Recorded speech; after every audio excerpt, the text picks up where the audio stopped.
One. Hey, what's up, everybody? This is Craig Pera from Sex Afflictions and Porn Addiction. So honored that you are listening. And today is a very special day because we have someone who wants to talk about themselves. Joseph, welcome.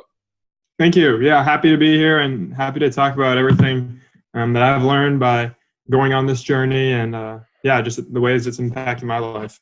You know, one of the things, Joseph, that makes this so hard for so many people is that they feel alone. And by having someone on, people know my story. I've shared it. I do this for a living. It's easy. But for people like, you know, like they feel so alone. What motivated you to kind of put yourself out there like this? Yeah. So honestly, the fact that I felt so alone for so long, I guess. I remember the first time I used porn. That was my big thing, porn and masturbation. The first time I ever used it, thinking that this was something I couldn't tell anyone because it was so bad that I wouldn't be able to relate, that it would somehow destroy the way people thought about me. And so from the get-go, the next 10 years, I feel like I've struggled with aloneness. And so for me, now that I've gotten got some progress in it, I want other people to know that they aren't the only one in this fight, and to see actually the way out of this isn't by hiding it and acting like it's not there, but by really addressing it and bringing it into the light. So you're growing up, Joseph, and you're one of the first guys. Now, how old are you? 23. So you've never known a life without, hardcore, graphic, video pornography. Yeah, I think I remember the first time I saw video porn, that was maybe age 13, age 12. Wow. Can you imagine there was a point in time where people used to read magazines and get off on pictures? Yeah, it's definitely a different kind of animal we're dealing with. So let's talk about that, man. So eventually this hobby, this thing that brought you shame, but also brought you a lot of pleasure as a child, started to have a negative impact. When did you, or tell us, what was the impact that your pornography had on you? Yeah, I think almost right away I started to have a difficult relationship with my mom. Started when I was about 11, really ramped up, like I said, when I was 12 or 13, when I started watching videos. And looking back, Mom didn't really understand why suddenly things were so tough with her little boy and why we couldn't really relate. But my views on women had just internally changed, and I just had this hidden thing that made me caused me to be angry with her and not be able to speak kindly to her. And that was honestly something that's only in the past, year or so has improved, going through the recovery program. So right away, that was the biggest thing, that it almost alienated me totally from my mom for almost a decade. Wow. What was sex like in the home growing up, Joseph? One of the things, there's two extremes usually that happens, and you tell me where you fit in, within these two categories. One is, I hear from a lot of guys that sex was never talked about.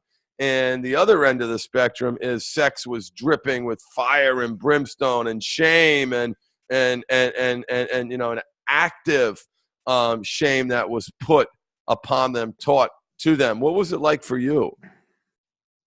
Yeah, I'd say it wasn't talked about much. And when it was brought up, it was, hey, make sure and avoid this. This is great for when you're in marriage, but don't get involved now. And I had some pretty decent parents, but I think they definitely could have done a better job of constructing like a positive narrative of sex rather than just more a suppression narrative. So I think especially, I don't even remember my parents having a sexuality discussion with me till I was already involved in porn. So by then it was a little late, and I was, I think, a bit jaded. So there are a lot of people listening, and a lot of parents listen. Joseph, what advice do you have for them? Because you're close to it. I can't think of someone better to advise these parents. Like, what would you have liked to hear from your parents that would have helped you navigate this challenging part of your development, your sexual health? Yeah, for me, and this is a question I'm not going to act like I've totally figured it out, but I've been reflecting on that very thing quite a bit, especially because I'm 23 and I'm thinking about, hey, I want to be a dad one day, and what am I going to say to my kids, right? That's a huge question. So I think something that would have helped me a lot is just, instead of looking at sex as like this thing that needs to be avoided for the majority of my life, and it's at that point in my life, and this thing that can hurt me and do all these things, to have this positive worldview of sexuality, where it's something great, but something that's great in the right context. And I think that does, for me, I'm a Christian, so it fits into my worldview context where sexuality is a gift and is something that we can use to bond with one another, something that we're almost designed for, and we can express incredible love through it. And so when you really focus on the great things about it and kind of show how it's actually a beautiful thing and something to be treasured, something that is sacred, that changes the dynamic from, instead of it being, oh, I need to avoid this thing, it's, no, I get to prepare for this thing. And I think even understanding, if my parents have been more open about the fact that, like, hey, we have sex, this is part of our life, it's a great part of our life, because you almost tend to sometimes see the world around you in sexual and non-sexual terms when you're a kid. And especially if you're using porn, you say porn is sexual, but my parents aren't sexual, my communities, my church isn't sexual. Like, it's not talked about. And so you can kind of get this weird dichotomy in your mind of life with sex, life without sex, and then understanding that actually most people are engaged in it, and there's healthy ways to go about it and unhealthy ways to go about it. That is brilliant, Joseph. And that's why I wanted to have you on this podcast, because I knew you were going to say something really cool. Thank you. I mean, it's I got a little bit of fire and brimstone. I got, the sex is dirty and disgusting, and you save it for someone you love. That was essentially the message around, my sexual upbringing. And I think that if this crisis of sexuality has done anything, is it has compelled parents. And for those of you who are listening, if you're asking yourself the question, I wonder if it's too late, I wonder if my kid has seen porn, the chances are the answer is yes. The average age of exposure is around 11 years old. So it's so important to have these conversations early, because if you don't, guys like Joseph and guys like me, we're going to learn that sex someplace else. And let's talk about, you talked about pornography impacting the way you saw women, your relationship with your mother. But tell me more about how pornography impacted your, not just sexual development, but your spiritual development, your psychological development, the development of you as a human. Mm-hmm. Yeah, I'd say probably the biggest thing it hurt was, I'll say this way, when you live life with a certain set of views, but then in your part of your life, you do something that contradicts those views, and contradicts your worldview, that kind of opposition in your own heart and your own soul just breeds this lack of confidence and breeds this kind of like inward destructive behavior where it's like I'm living in conflict all the time, and I'm doing this one thing I don't want to do and I shouldn't be doing, but then I go to church, or whatever it is for you, I go to these things and that matter a lot to me, and they say we don't live that way, and you kind of go back and forth, and it just destroys you. You can't live like that, because you're always doubting yourself. You're always living in this sense of shame and failure and fear. And so when you live with that, you don't have confidence. I used to struggle just having good conversations with people, because if they would attack me or say something, confrontational, I didn't have that confidence to back up on. So it just can hurt you in a lot of ways. I was pretty smart, and I guess I love to learn, so I did well in school. So I think in some ways it was easy for me to slide by, but especially when I hit college and when I got in certain scenarios where I had a lot of stress, man, I just destroyed myself, because I still wanted to succeed in school and stuff, but then I was staying up late using porn, and then I was late to things all the time. I couldn't keep my life in order because I was always struggling with this duality in myself. So it can just totally take over your life. It's not something you can just kind of compartmentalize and say, well, there's my porn habit. Like I do that, but then I'm a good person outside of that. That kind of dual thinking in your mind, your body you can't sustain it. No. And you know, in our work, we call that's our sub-personality, right? This part of ourselves that wants to do these things inconsistent with these other parts. Who is this part? Where did this part of us come from? Why is he acting that way? Why is there a voice in my head telling me to watch porn, telling me to act out sexually? Where did that come from?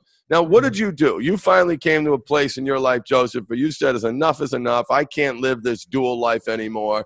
You started to get some help. What did you do that finally empowered you to create healthy sexuality in your life and to get kind of where you're at today? Help my listeners understand, you know, your journey. What worked for you? What Tell us. Yeah, well, initially, I tried kind of like the common paths of, hey, I'll read a book on this. You know, I'll watch some YouTube videos, tell someone who I care about and trust, and like see if they can help me. Especially one of the good things about the Christian community is they are willing to at least say porn is wrong, even if they're not always great with dealing with it. And so I would try doing different things where I'd try to get these accountability groups and stuff like that. And I just found it wasn't working at all. You know, the only times I would really get on long periods of time without using was because I had no access. You know, I'd have to take every electronic out of my life almost. And as soon as I got it back, boom, I'm back on and using at some point. And so really, eventually I decided to do the Mindful Habit program with Adrian, one of the other coaches. And for me, that program has just been huge because it wasn't about avoiding. It wasn't about seeing how little exposure I could get to porn, or little exposure I could, or less taking away the chances for me to masturbate or things like that. Although that is part of it, but the main part is creating that life that you want and aggressively pursuing healthy sexuality, aggressively pursuing balance and good things in life. And I think you have to have both of those things. And I think you also have to have someone with you who's gone through it to walk you out.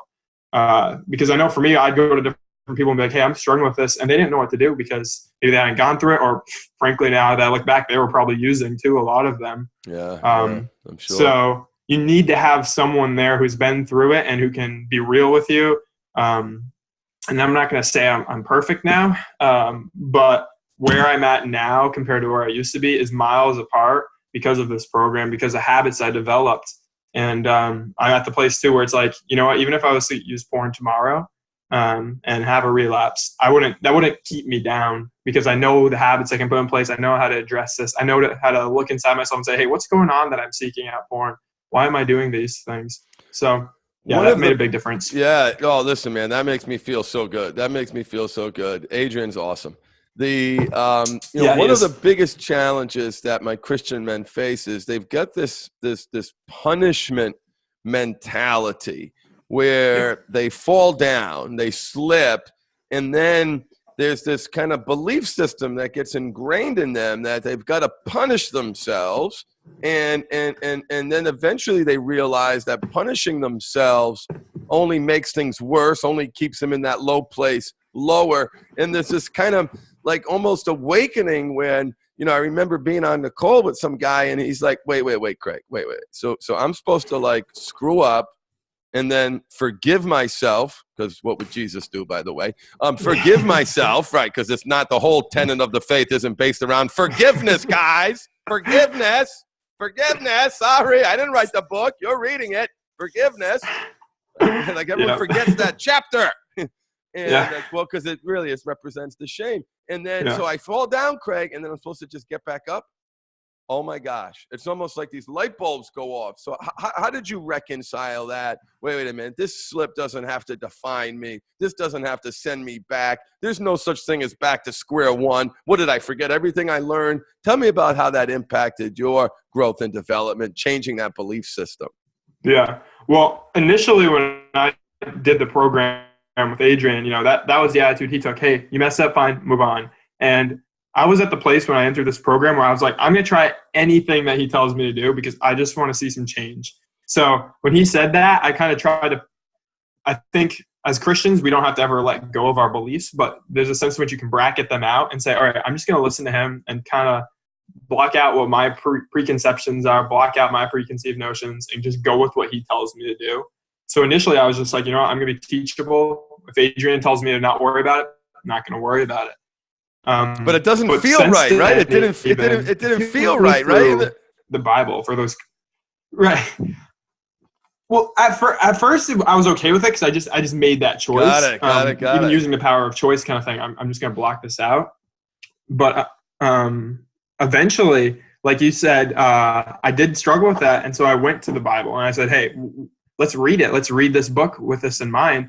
And man, there's this one chapter in Romans 8 that says, there is therefore no condemnation for those who are in Christ Jesus. Like none. The whole chapter is about, man, if you mess up, God forgives you for that. That's like the base of our religion. And so really we got to get rid of all this cultural shame that we've developed in the church and this, beat yourself up, man, you're not good enough. Obviously you're not good enough. That's the whole message of the gospel. So for Christians out there who struggle with this, I think they really need to take a hard look at some of the basic tenets of their faith and see what that has to say. Because I'm pretty confident there isn't a Jesus shaming them, making them feel bad. I love what you just said. I got a little choked up because, to be able to, put together a program and to have it not only help people become better versions of themselves, but help them connect deeper with their faith. And Joseph, I'm so glad that there's Christian men like you out there, because there needs to be a shift, because what they're doing isn't working. Not talking about it isn't working. Pretending it's not a problem isn't working. And so what are you doing to kind of spread the word? You mentioned accountability groups. I mean, how are you, what else are you doing to share your struggle besides taking this brave step and putting your face out there? Yeah. So one thing long-term, I'd like to just keep practicing, keep working on the things I've learned, and keep kind of creating the ideal life, I guess, that I want to create and become the person I want to be, rather than just, using porn and stuff. So that's the main thing, is going in that direction. And long-term, I'd love to, at least be helping coach guys in my church and help them go through the process like I went through, because I know what a big difference it makes. And after looking for answers for so long and now feeling like I found something that works, I just want to share that. But even right now, I actually started a kind of like this mini accountability group, and we're trying to make it as little shame-based as possible, make it action-based. And each week what we do is when we meet, you talk about where you were at, you talk about your struggles that last week. Cool. Hey, here's what you can do differently. Let's forget about that, move on. And let's really just try to encourage each other to address things in practical ways rather than getting all bogged down in past mistakes. So that's been pretty cool. We're just in the beginning stages of it, but hopefully. Very cool. Hey, here's a suggestion I'll throw at you, and you think about if this might work. But one of the things that I do, or a tool that I try to kind of entrench, whenever my guys say, hey, I've been sober for X number of days, they have to follow that with the actions that they took to produce that sobriety. Because the actions we take is the life we make. To break a habit, you have to make a habit. That's ingrained in your head. But as you continue to connect with people, they're out there obsessing over not doing the thing. And to the extent that you can, okay, I don't want to do this thing, and I'm going to achieve that by doing this other thing. But what actions and what goals do they have, and what is it they want to achieve? Because when you tap into that deeper part of ourselves and that achievement and that drive and that mission, and I love what you said about the cure is the aggressive pursuit of a great life. It's not just a cute internet meme, because when I was at one of my low points, Joseph, I remember reading these stories of success, people who have overcome their addiction, people who have, achieved something. In every single testimony that I read, that person was living not a mediocre life, not an average life, but a great life. Yeah. And when you back that into all the things that you need to do to maintain not just sobriety, but sexual health and a great life, it's all wrapped up into one, isn't it? Yeah. Yeah, you can't compartmentalize. If you have one part of your life that is just bad, it's gonna weigh everything down. But when you say, "Hey, I'm gonna make this life as awesome as possible," and do everything that I want, do everything I'm called to do, for those Christians who like to use those terms, and really just pursue that, that makes a huge difference. And you start to focus on your goal rather than on these things messing you up. And that's another biblical idea too. I think it's in Colossians that says, set your eyes then on things that are above, not on things that are below. Like, put away sexuality. Don't worry about those things. Just like put your eyes on the goal. That's God dropping some break a habit, make a habit. Yep. Right? Definitely. Right? Amen. Good. Amen. Amen to that, brother. Listen, parting thought for young guys who are struggling. What's the message? What do you want to get out there, Joseph? What do you want to say to the young men who are struggling right now with this dual part of themselves? Yeah, I'd just say, I mean, it's going to sound like the most counterintuitive thing in the world, and only if you can trust them, tell your parents. Tell your parents and try to get some support. They care about you the most. And if they're not a good source, find someone who is. Maybe it's a youth pastor, maybe it's someone. The first thing you got to do is get out of the dark and start letting people know what you're doing when they're not around. That's beautiful. That's beautiful.